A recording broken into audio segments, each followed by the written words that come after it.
Hi പ്രിയമുള്ള സുഹൃത്തുക്കളെ, വ്യക്തമായ കരാറില്ലാതെ ബന്ധികളെ കൈമാറില്ല എന്ന് ഹമാസ് അറിയിച്ചിരിക്കുന്നു. വെസ്റ്റ് ബാങ്കിലെ ഹമാസ് നേതാവ് സഹേർ ജബാറിനാണ് ടെലിവിഷനിലൂടെ നിലപാട് ആവർത്തിച്ചത്. അധിനിവേശ വെസ്റ്റ് ബാങ്കും ജെറുസലേമും അൽ അക്സ ഓപ്പറേഷന്റെ ഹൃദയഭാഗത്താണ്. തങ്ങളുടെ ആവശ്യങ്ങൾ മധ്യസ്ഥർക്ക് മുമ്പാകെ സമർപ്പിച്ചിട്ടുണ്ട്. യഥാർത്ഥ കരാറില്ലാതെ ഹമാസിന്റെ കൈവശമുള്ള ഇസ്രായേലി തടവുകാരെ ഒരിക്കലും കൈമാറില്ലെന്നും അദ്ദേഹം വ്യക്തമാക്കി. ബന്ദികളെ മോചിപ്പിക്കണമെന്ന് ഇസ്രായേൽ ആഗ്രഹിക്കുന്നുണ്ടെങ്കിൽ അവർ ചർച്ചകളിൽ ഗൗരവം കാണിക്കണം.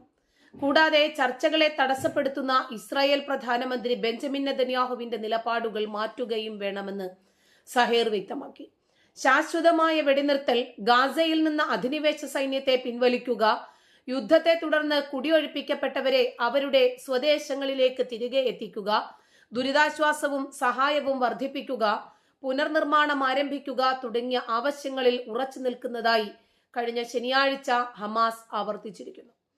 കൂടാതെ ഇരു കക്ഷികളും തമ്മിൽ തടവുകാരെ കൈമാറാനുള്ള സന്നദ്ധതയും ആവർത്തിച്ചിരിക്കുന്നു. 100-ന് മുകളിൽ ബന്ദികൾ ഇപ്പോഴും ഹമാസിന്റെ കൈവശമുണ്ട് എന്നാണ് വിവരം. ബന്ദികളെ ഉടനടി മോചിപ്പിക്കണമെന്നാവശ്യപ്പെട്ട് ഇസ്രയേലിൽ വലിയ പ്രതിഷേധമാണ് അരങ്ങേറുന്നത്. ടെല്ലവീവിലും ജെറുസലേമിലും എല്ലാം വലിയ പ്രകടനങ്ങൾക്കാണ് കഴിഞ്ഞ ദിവസങ്ങളിൽ സാക്ഷ്യം വഹിച്ചത്. ബന്ദികളെ മോചിപ്പിക്കുക, പ്രധാനമന്ത്രി നെതന്യാഹു രാജിവെക്കുക, വീണ്ടും തെരഞ്ഞെടുപ്പ് നടത്തുക തുടങ്ങിയവയാണ് പ്രതിഷേധക്കാരുടെ ആവശ്യം. ഗാസയിലെ വെടിനിർത്തൽ കരാറുമായി ബന്ധപ്പെട്ട് വിവിധ രാജ്യങ്ങളുടെ മധ്യസ്ഥതയിൽ ചർച്ചകൾ പുരോഗമിക്കുകയാണ്. അതേസമയം ഗാസയിൽ ഇസ്രായേൽ തുടരുന്ന ആസൂത്രിത വംശഹത്യ 195 ദിവസം പിന്നിട്ടിരിക്കുകയാണ്. ഇസ്രായേൽ ആക്രമണത്തിൽ ഇതുവരെ കൊല്ലപ്പെട്ടവരുടെ എണ്ണം 33,899 ഉയർന്നു. 76,664 പേർക്കാണ് ഗുരുതരമായി പരിക്കേറ്റത്. ഇറാനെതിരെ കൂടുതൽ ഉപരോധം ഏർപ്പെടുത്തി അമേരിക്ക. ഇസ്രായേലിനെതിരായ മിസൈൽ, ഡ്രോൺ ആക്രമണത്തിനു മറുപടിയായിട്ടാണ് പുതിയ തീരുമാനം.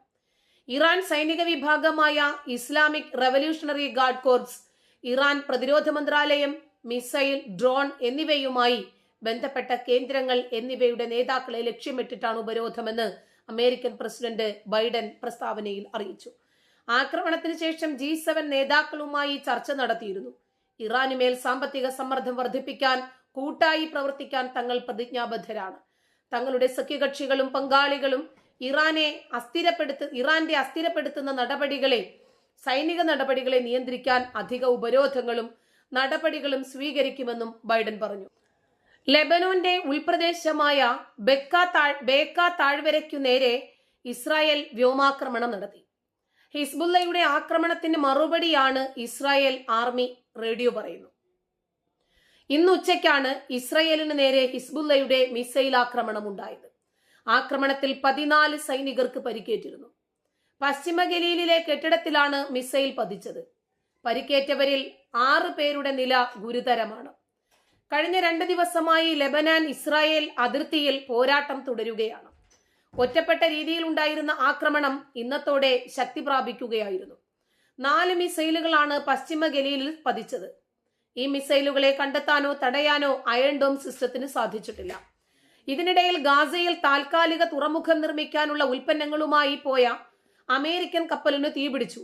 എന്താണ് തീപിടുത്തത്തിന് കാരണമായത് എന്ന് ഇതുവരേക്കും വ്യക്തമല്ല. ഇസ്രായേൽ സുരക്ഷയ്ക്ക് വേണ്ടത് ചെയ്യുമെന്ന് US പ്രതിരോധ സെക്രട്ടറി ലോയിഡ് ഓസ്റ്റിൻ അറിയിച്ചു. ഞായറാഴ്ച ഇസ്രായേലിന് നേരെ ഇറാനും മിസൈൽ ആക്രമണം നടത്തിയിരുന്നു. 185 ഡ്രോണുകളും 146 മിസൈലുകളുമാണ് 5 മണിക്കൂറുകളോളം നീണ്ട ആക്രമണം നടത്തിയത്. ഈ ആക്രമണത്തിൽ ഇറാൻ തൊടുത്തുവിട്ടത് അത്രയും ഇസ്രായേൽ തടുത്തു നിർത്താൻ ശ്രമിച്ചു. ഇറാഖ്, ലെബനൻ എന്നിവിടങ്ങളിൽ നിന്നുള്ള വിവിധ മിലീഷ്യകളും ആക്രമണത്തിൽ പങ്കുചേർന്നു. നെഗവ് സൈനിക കേന്ദ്രത്തെ ലക്ഷ്യം വെച്ചാണ് നല്ലൊരു ശതമാനം മിസൈലുകളും എത്തിയത്. അർദ്ധരാത്രി മുതൽ പുലരുവോളം ടെല്ലവീവ് ഉൾപ്പെടെ പ്രധാന നഗരങ്ങളിൽ അപായ സൈറണുകൾ മുഴങ്ങി. സുരക്ഷിത കേന്ദ്രം തേടിയുള്ള ഓട്ടപ്പാച്ചിലുകൾക്കിടയിൽ 31 പേർക്ക് പരിക്കേൽക്കുകയും ചെയ്തു.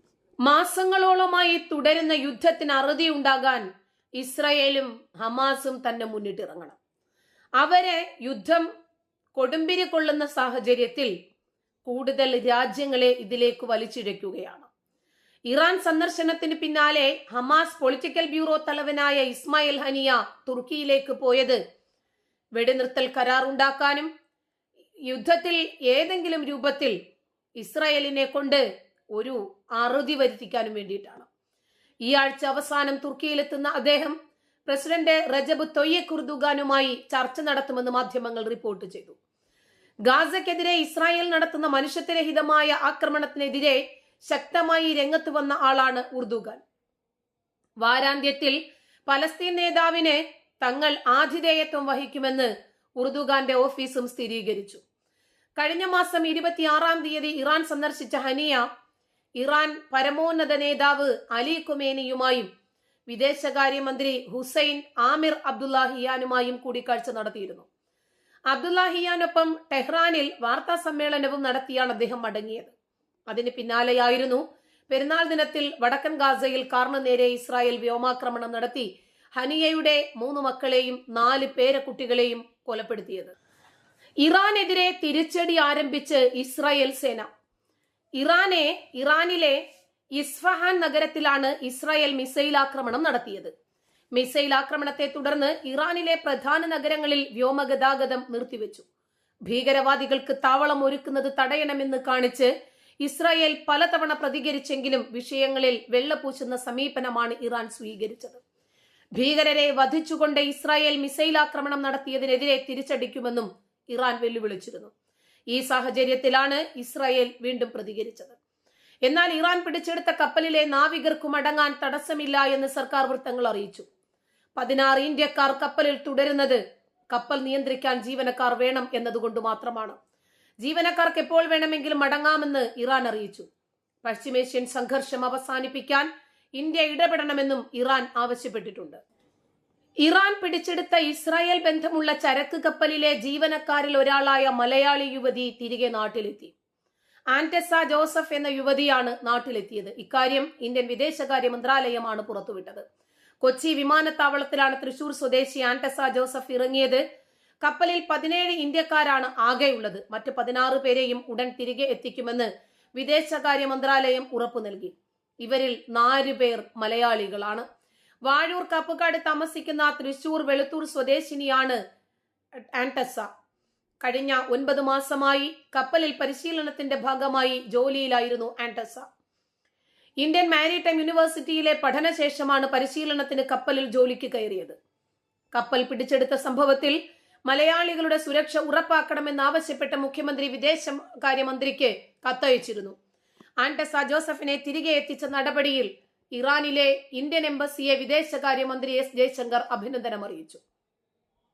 ഇറാൻ പിടികൂടിയ കപ്പലിൽ മൊത്തം 25 ജീവനക്കാരാണുള്ളത്.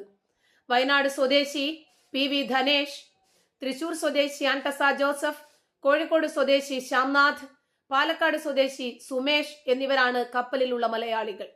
ഇതിൽ ഒരാളായ ആന്റസയാണ് ഇപ്പോൾ തിരികെ നാട്ടിലെത്തിയിരിക്കുന്നത്. ഫിലിപ്പൈൻസ്, പാകിസ്ഥാൻ, റഷ്യ, എസ്തോണിയ എന്നീ രാജ്യങ്ങളിൽ നിന്നുള്ളവരാണ് ബാക്കിയുള്ളവർ. തൃശൂർ വെളുത്തൂർ സ്വദേശികളും കോട്ടയം കൊടുങ്ങല്ലൂരിൽ താമസക്കാരുമായ ബിജു എബ്രഹാമിന്റെയും ബീനയുടെയും മകൾ ആന്റസ ജോസഫ്.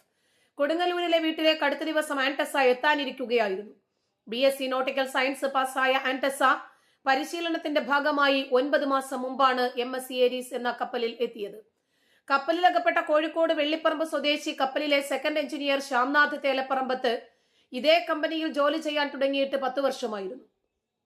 കഴിഞ്ഞ പ്രാവശ്യം ലീവിന് വന്ന ശേഷം കല്യാണം കഴിഞ്ഞ് സെപ്റ്റംബറിലാണ് ശ്യാംനാഥ് തിരിച്ചു പോയത്. ഫെബ്രുവരിയിൽ വരാനിരിക്കുമ്പോൾ ലീവിന് പോയ ഒപ്പമുണ്ടായിരുന്ന എഞ്ചിനീയർ തിരിച്ചു വരാത്തത് കൊണ്ടാണ് യാത്ര മുടങ്ങിയത്. അടുത്ത മാസം തിരിച്ചു വരാനിരിക്കുകയായിരുന്നു. വിദേശകാര്യ മന്ത്രാലയവും ഇറാനിലെ ഇന്ത്യൻ എംബസിയും സംയുക്തമായി നടത്തിയ ശക്തമായ നയതന്ത്ര ഇടപെടലിലാണ് വിജയം കണ്ടത്. വിദേശകാര്യ മന്ത്രാലയം ഇറാൻ അധികൃതരുമായി നടത്തിയ ചർച്ചയ്ക്കൊടുവിലാണ് മടങ്ങിവരവ് സാധ്യമായത് എന്ന് വിദേശകാര്യ വക്താവ് രൺദീപ് ജയ്സ്വാൾ എക്സിലൂടെ കുറിച്ചു.